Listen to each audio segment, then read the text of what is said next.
I'm Debra Krakow. I'm an artist, artisan, and architect, and I'm very happy to be the next artist in the Tri-Art Gallery's Complete Artists series. Most art shows I've been in have either just featured my paintings or just my ceramics, so I love the idea of a show that brings together everything I've been working on. It was so validating to be invited to do this because I feel that it's all one art and the themes carry through the different media, and the ideas of how to work with color and texture and how to represent ideas come through all of the work in different ways, but it's all interrelated. So being able to delve deeper into those connections in materials and in themes has been really exciting and validating.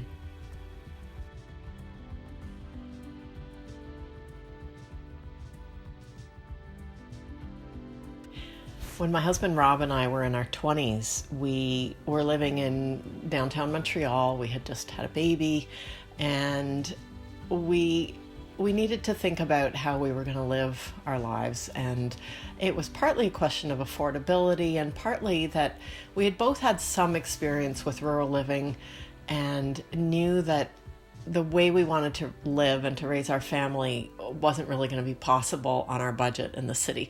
So we bought a 40-acre hayfield on Wolf Island, and I was just out of architecture school, so I designed a house for us. We built it ourselves with our own hands, and that kind of set us on a course for self-sufficiency, where we learned how to grow and raise our own food. At various times we've had sheep and a donkey and chickens and ducks and turkeys, and we've raised rabbits. I grow a big vegetable garden every year. And with that came this desire on my part to learn some of those traditional homesteading crafts. When I say I love traditional homesteading crafts, it's not through a sense of nostalgia. It's more of an awareness of the value of handcrafted work, both for the person who's making it, but also for the person who gets to use that object, knowing it was made by another's hands. And I think that sense of the maker's mark is always there in a handmade object. It becomes a form of communication between the maker and the user.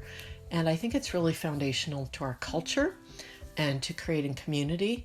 And it's lost when we just use manufactured goods that are imported from factories far away. Very drawn to natural materials, so clay and earth, wool, cotton, leather, wood. These are the materials I just love the feel of in my hands, and I love the way they combine. My use of acrylic paints is kind of an anomaly there. I'm very aware that they're plastics, and in general, I'm trying to reduce the use of plastics in my life, but I'm going to have a hard time changing from acrylics to another medium because I love the versatility of working in acrylics. I find it's very liberating. I can layer them up quickly.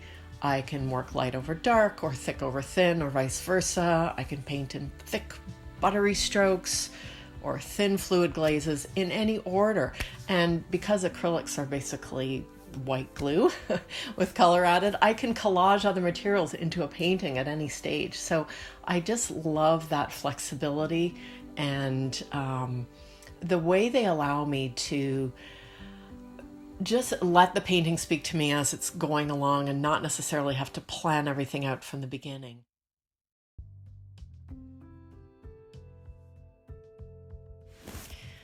I think of painting as my core creative work. It's the most challenging thing I do, and it can be the most rewarding, also sometimes the most frustrating. And I think the reason it's so challenging is there are really very few constraints. Unlike pottery or weaving, there's no standard way of working that if you follow these steps, you have a reasonable chance of a successful painting. It's really not like that at all. And I love the tactile side of it. I guess what you might call the craft of it. So that buttery viscosity as I mix colors on my palette, and the swoosh of a silicone wedge as it pulls the paint across the cotton canvas.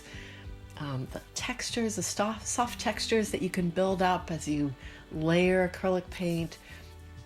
That's a large part of the appeal of it to me. And of course, I also love working with color, and the possibilities when you're mixing colors are truly infinite and always exciting.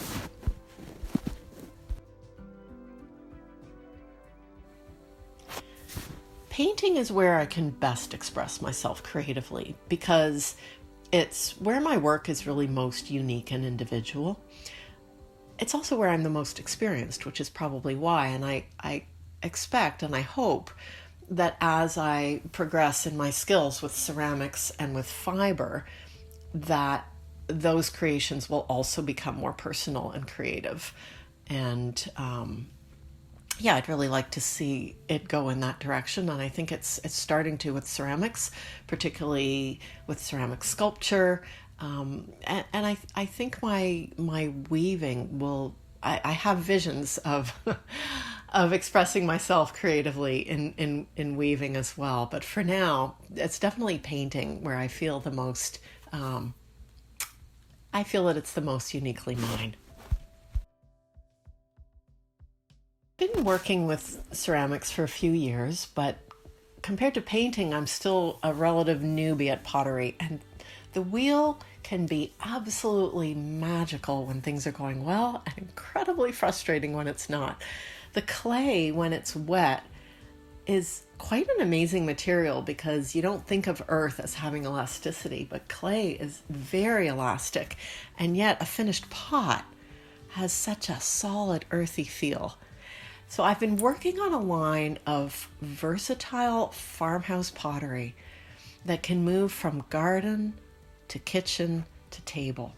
And I'm designing the collection with very clean sculptural lines and a simple rustic white glaze. I use a grog clay that gives it a little bit of a speckle, which I love. And these ceramic baskets in this collection are one of the favorite pieces that I've designed and love to make.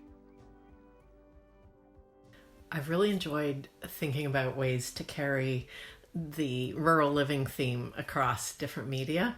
And you can see that certain elements pop up in paintings and then again in other materials. So for example, there are chicks in some of the paintings, and then I created felted chicks, and the felted chicks have wire legs, and then there's wire chickens and roosters.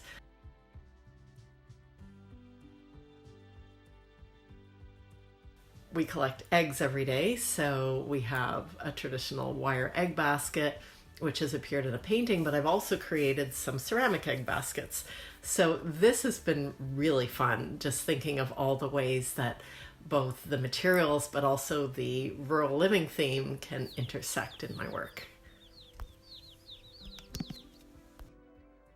I think when you look at this collection of work, you can tell that it's all created by the same person. At least I see that. There's a consistent color palette.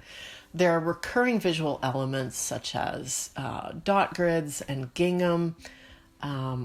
Those are patterns that have a strong appeal to me.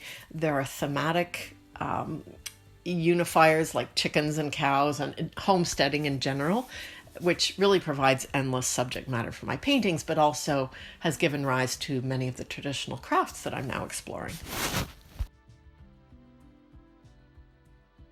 I've just had a summer of taking all kinds of creative workshops, which have filled my creative well and given me lots to work on over the coming year, probably years. Also took a workshop in learning to warp and weave on a loom, which led to me buying my own loom. That's something I've wanted to do for a long time. So now I expect over this winter to spend a lot of time solidifying what I learned in the workshop and honing my skills. I've also taken a couple of basket weaving workshops and have experimented on my own with some fibers that I've foraged from around our place, grapevine and Virginia creeper vine and some long grasses. And I'd really like to take this further. Also in pottery, I took a workshop and the focus was on building up surfaces to layer up texture and color, very much like I do in my paints, but using slips and underglazes. So that to me has a lot of potential, and it's something that I really want to pursue further as well. And of course, I always want to keep painting, finding new means of visual expression and new subject matter. So that's a pretty long list. Makes me happy just thinking about it.